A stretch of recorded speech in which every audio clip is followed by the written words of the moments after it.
मैं हूं अभिषेक बारेट और आप देख रहे हैं धमचिक.com की खास सीरीज एक किस्सा। किशोर कुमार वो इंसान जो किशोर ही रहा। किशोर मतलब साफ है कि जब तक वो जिस्मानी तौर पर हमारे बीच रहे उनका लड़कपन बीता ही नहीं। और हिंदुस्तान के इतिहास में शायद वो अकेले ऐसे कलाकार और उससे भी ऊपर इंसान थे जिनके अंदर उम्र बस 20 बरस के मिजाजी लड़के की उम्र तक आकर रुक गई। उनके अंदर का वो किशोर बस किशोरावस्था तक ही पहुंच पाया। खैर, उम्र भर बच्चा बना रहना कोई मामूली काम नहीं है, क्योंकि उम्र की जिम्मेदारी का लिबास संघर्ष कभी न कभी हम लोगों को उम्रदराज करता ही है। लेकिन किशोर कुमार ने उम्र को यूं ठगा कि फिर ऐसा हर फनमौला ठग आप शायद ही देख पाएं। पिछले एपिसोड में आपने किशोर को संघर्ष की तपती हुई रेत पर चलते हुए देखा। आज के एपिसोड में बियाबान से गुलिस्तान की तरफ बढ़ते हुए किशोर को देखेंगे। हमारी गुजारिश है आप हमारे सारे एपिसोड क्रमवार देखें। चलिए अब 1968 से फिर किशोरदा के साथ उनके कमाल के सफ़र पर हम उनके हम सफ़र बनते हैं। किशोरदा ने इसी बरस हिंदी फिल्म इंडस्ट्री में वो फिल्म दी थी जिसमें किशोर कुमार ने अपनी आवाज़ और एक्टिंग से कॉमेडी को उस मुकाम तक पहुंचाया जिसे छू पाने का सपना भी नहीं देखा जा सकता। बहुत सी फिल्मों के रीमेक बने, कामयाब भी हुए, पर 1968 की फिल्म पड़ोसन का रीमेक कभी बनाया ही नहीं जा सकता, क्योंकि किशोर कुमार के बिना इसकी कल्पना ही नहीं हो सकती। सुनील दत्त के गुरु के रोल में अपने होठों पर पान की ठुड्डी तक सरकी हुई पीक और किशोरदा का अंदाज, उस एक्टिंग को दोहराया जाना नामुमकिन है। किशोर कुमार दरअसल जिस मस्ती से इस किरदार को निभाते हैं वो एक्टिंग थी ही नहीं, बल्कि किशोरदा खुद ही ऐसे इंसान थे, लेकिन बाहर से वो उनकी नैसर्गिकता थी। ये बात बेहद अजीब है। अंदर से खामोश किशोरदा बाहर से खुद को इतना मस्त मौला कैसे बना लेते थे। फिल्म पड़ोसन सुनील दत्त की फिल्म नहीं कही जा सकती। ये फिल्म बनी उन पर थी, पर किशोर कुमार इसे अपने नाम कर गए।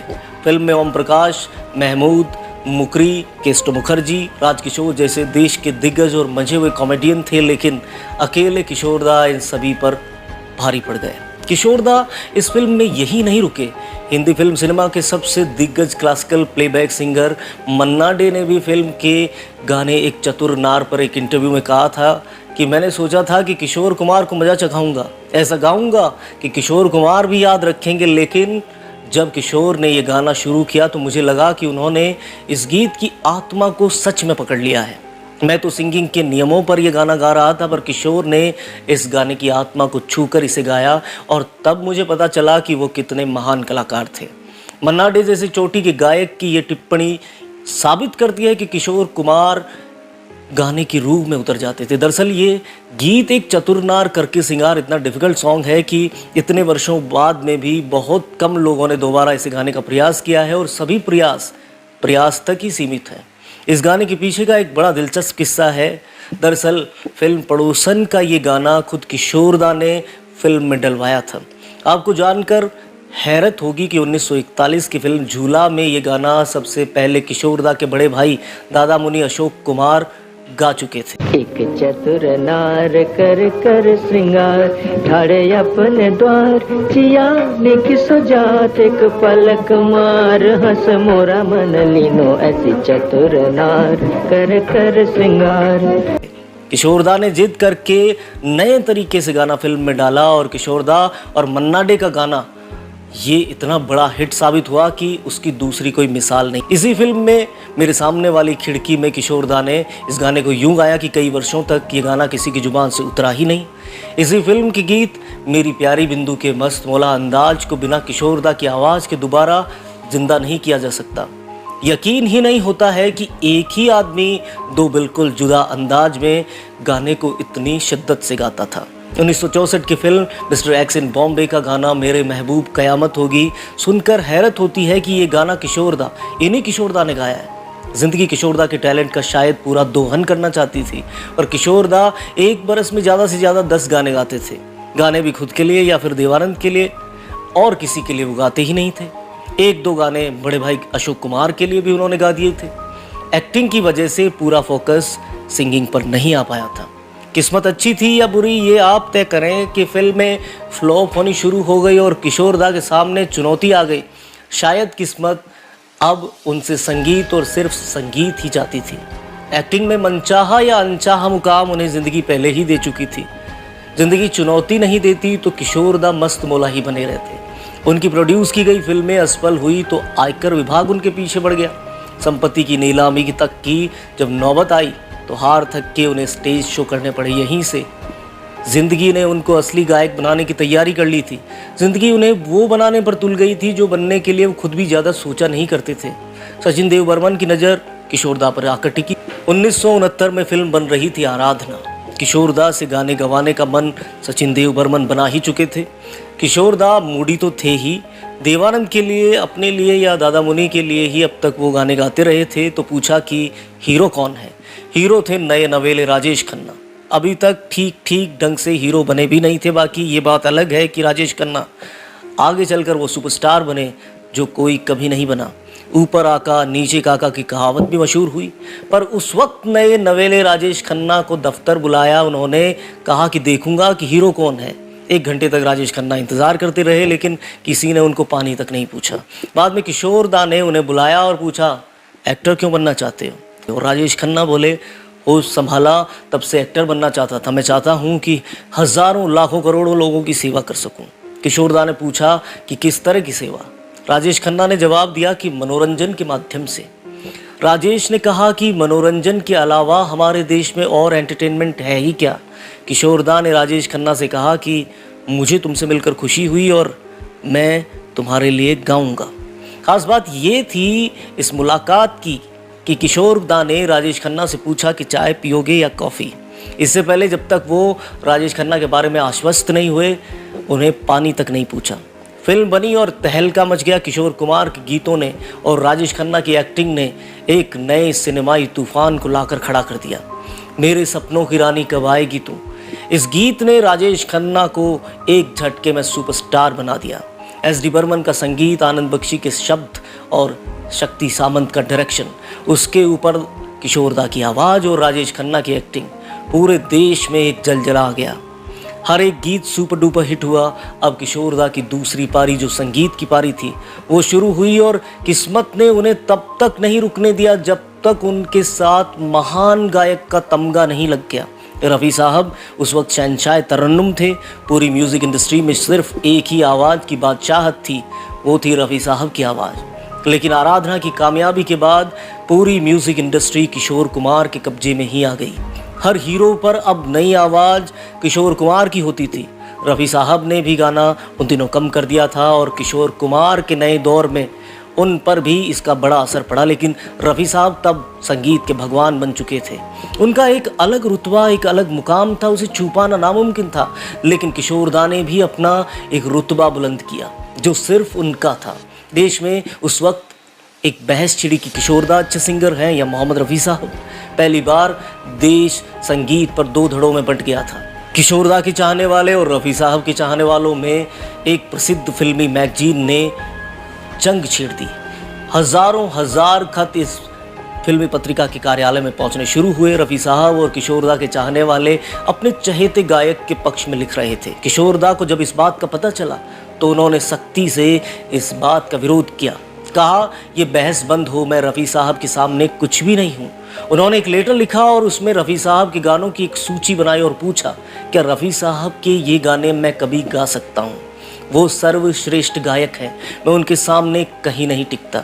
इस साफ गोई किशोरदा की महानता बयान कर रही थी। ऐसा ही एक खत रफ़ी साहब ने भी किशोरदा के लिए लिखा जिसमें उन्होंने कहा था कि किशोर कुमार को मैं किशोरदा कहकर पुकारता था। वो बड़े नाराज़ होते थे इस बात से, लेकिन मैंने उनसे कहा कि मैं हर बंगाली को दादा कहता हूँ और किशोरदा को मेरी ये बात माननी पड़ी। किशोर कुमार मुझे बहुत पसंद हैं। हर गीत में वो मूड और फिजा को इस खूबसूरती से रचा देते हैं कि गीत और भी दिलकश हो जाता है। मैं उनके गाने बहुत ही शौक़ से सुनता हूँ। एक वक्त ऐसा भी आया कि मेरे मुकाबले किशोरदा ज़्यादा गीत रिकॉर्ड कर रहे थे, मगर इसका सबब पेशावराना मुकाबला हरगिज़ नहीं था। मैं हज पर चला गया था और लौटा तो देखा शम्मी कपूर, राजन कुमार, दिलीप कुमार जैसे हीरो जिनके लिए मैंने सबसे ज़्यादा प्लेबैक गीत गाए हैं, वो धीरे धीरे नए आने वाले लोगों के लिए जगह खाली कर रहे हैं। उनकी जगह अमिताभ बच्चन और राजेश खन्ना संभाल रहे हैं। नए अदाकारों के साथ लोग नई आवाज़ भी सुनना चाहते हैं। किशोरदा की आवाज़ अब वो नई आवाज़ बन चुकी है। किशोरदा मेरे दोस्त हैं और दोस्त की कामयाबी अपनी कामयाबी होती है। हमारे बीच पहली सी दोस्ती है, कोई रंजिश हो ही नहीं सकती। किशोर कुमार सबकी आवाज़ थे, लेकिन रफ़ी साहब ने उनके लिए तकरीबन 9 गाने गाए। एक फिल्म है शरारत, 1959 की। इस फिल्म में किशोर ने एक्टिंग की। एक बड़ा कामयाब गाना शैलेंद्र ने लिखा, जिसमें शंकर जयकिशन का संगीत था। रफ़ी साहब ने किशोर दा के लिए गाया अजब दास्तां तेरी। इस गाने में किशोर कुमार की कमाल की एक्टिंग और रफ़ी साहब की आवाज़, इन दोनों ही महान गायकों पर यह बात साबित हो जाती है कि रंजिश शब्द की मतलब ही इन्हें पता नहीं थे। किशोर कुमार की आवाज़ एक फ़र्क पैदा करती थी, वो चाहे किसी भी मेल सिंगर के साथ गाएं या फीमेल सिंगर के साथ गाएं। एक ही गाने के 2 वर्जन होते थे तो गीत सिर्फ किशोर दा का ही होकर रह जाता था। हैरत की बात यह भी है कि स्वर सम्राज्ञी लता मंगेशकर के साथ गाए मेल फीमेल वर्जन में भी किशोर दा का ही पलड़ा भारी रहा। वो दौर भी आया जब किशोर दा की आवाज़ को बैन कर दिया गया। साल 1974 बीत रहा था। हिंदुस्तान की पेशानी पर कुछ गैर जरूरी सलवटें साफ देखी जा सकती थी। छोटे कद की, तीखे नैन नक्श और उतने ही तीखे तेवरों वाली प्रधानमंत्री इंदिरा गांधी की तस्वीरें लेने वाले लंबे फोटोग्राफर इंदिरा गांधी की तस्वीर लेने घुटनों को थोड़ा मोड़ लेने के आदी हो चुके थे, लेकिन उन्हें एहसास नहीं था कि साल 1975 में वो उनके कैमरे छीनकर उन्हें घुटनों के बल बैठा देंगी। ये वही दौर था जब Indira is India, India is Indira slogan को कांग्रेस सरकार अमल में ले आई थी। 25 जून 1975 के दिन की गर्मी दोगुनी हो गई और इंदिरा ने भारत में आपातकाल लगा दिया।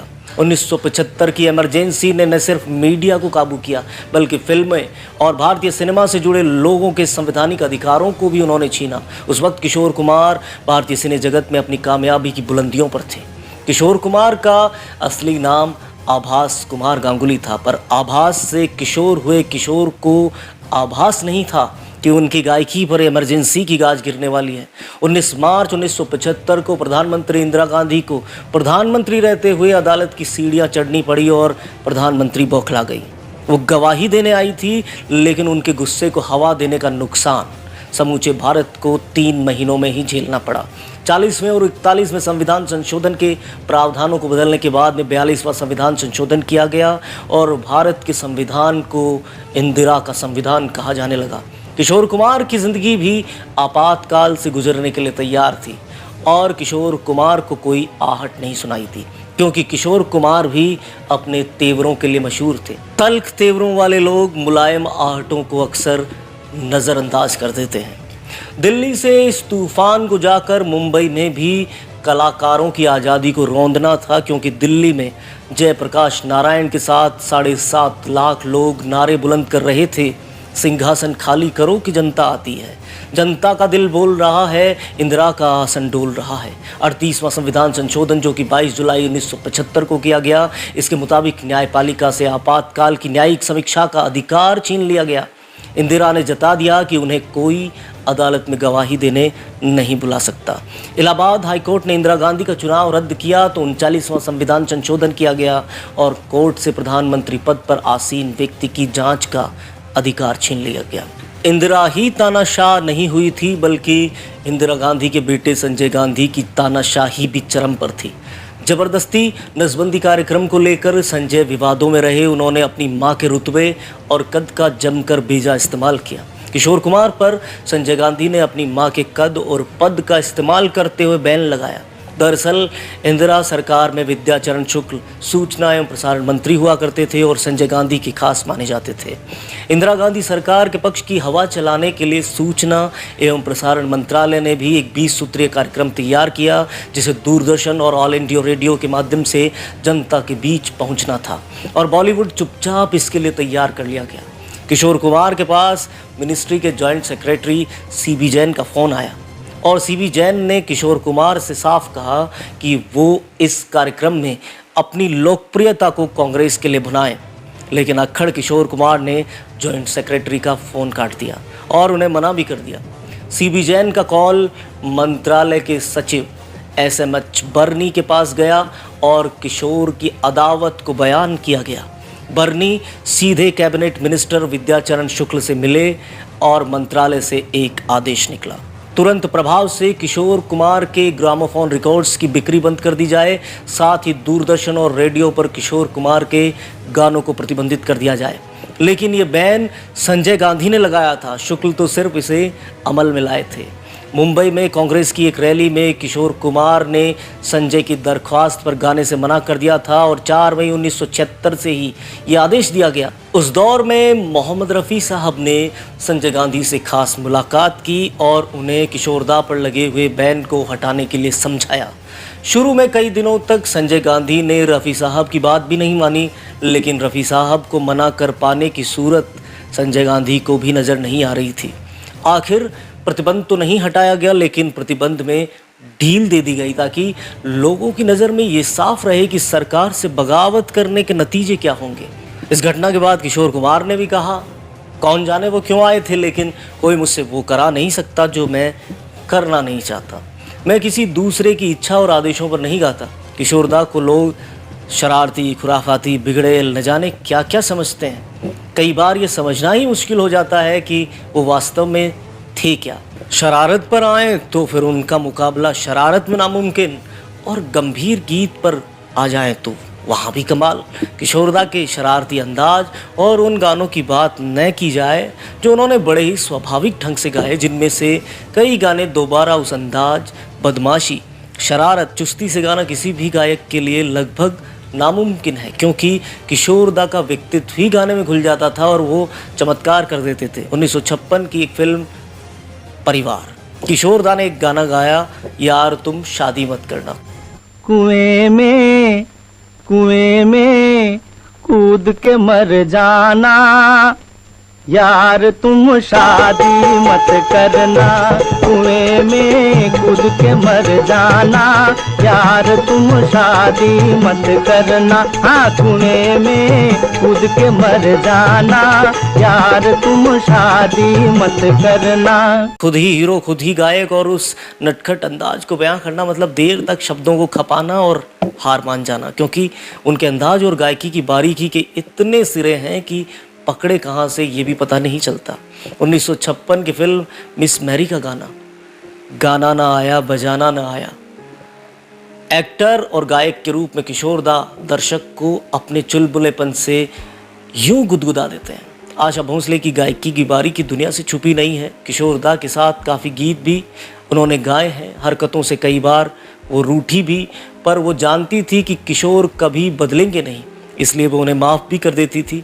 आशा जी जहाँ बेहद अनुशासन से गाती थी, वहीं किशोरदा के पास शरारतों के बीच कहीं अनुशासन था ही नहीं। पर हैरानगी की बात यह है कि फिल्म रागनी में बंगाली छोकरा गागर किशोरदा आशाताई की मेथड गायकी पर भारी नज़र आते हैं। किशोरदा के पास संगीत की कोई पारंपरिक शिक्षा नहीं थी, उन्हें क्लासिकल गायकी में कोई निपुणता हो ही नहीं सकती थी, पर राग बागेश्वरी पर आधारित उनका एक गाना है जो उन्होंने कभी एक फिल्म सुहाना गीत के लिए गाया। हालांकि फिल्म कभी रिलीज़ नहीं हुई, पर खुद किशोरदा की म्यूज़िक और उनकी आवाज़ में खरज का खूबसूरत इस्तेमाल और क्लासिकल ठहराव किसी तालीम लिए सिंगर जैसा एहसास देता है।